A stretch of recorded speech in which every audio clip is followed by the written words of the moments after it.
মৰমৰ ছাত্ৰ-ছাত্ৰীসকল, আশা কৰোঁ তোমালোক সকলোৰে ভাল। আমি আলোচনা কৰি আছিলোঁ ইংলিছ গ্ৰামাৰৰ টেন্সৰ কিছুমান বিশেষ নিয়মসমূহ। আজিৰ এই ভিডিঅ'টিত আমি আলোচনা কৰিম প্ৰেজেণ্ট কণ্টিনিউৱাছ টেন্সৰ দুটামান ইম্পৰ্টেণ্ট ৰুলছ। আহাচোন আমি ভিডিঅ'টি আৰম্ভ কৰোঁ।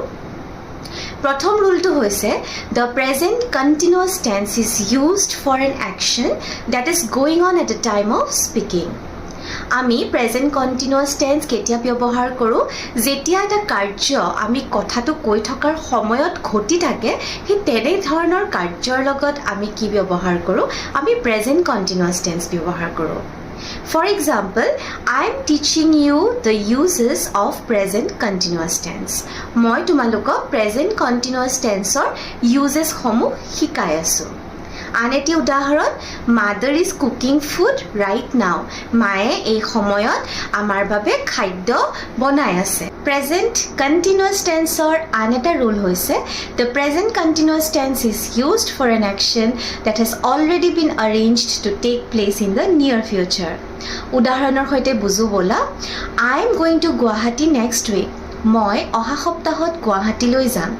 এই কাৰ্যটো আমাৰ ভৱিষ্যতলৈ হ'ব, তথাপিও এনেধৰণৰ বাক্যৰ লগত কিন্তু আমি প্ৰেজেণ্ট কণ্টিনিউৱাছ টেন্স ব্যৱহাৰ কৰোঁ।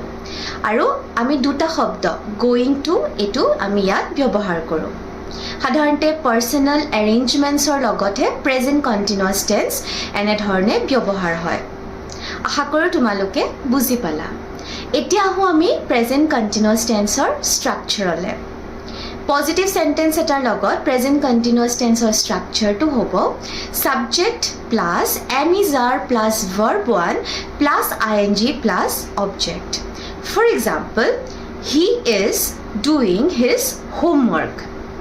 নেগেটিভ চেণ্টেন্সৰ লগত হ'ব subject plus am is are plus not plus verb one plus ING plus object. For example, he is not doing his homework. Interrogative sentence or logot present continuous tense or structure to hobo am is are plus subject plus verb 1 plus ING plus object plus question mark. For example, is he doing his homework? আশা কৰোঁ তোমালোকে বুজি পালা আৰু এইবিলাক মনত ৰাখিবলৈ চেষ্টা কৰিবা। আগন্তুক ভিডিঅ'ত আমি ইয়াৰ পৰৱৰ্তী ৰুলছসমূহ আলোচনা কৰিম। আজিলৈ ইমানতে ধন্যবাদ।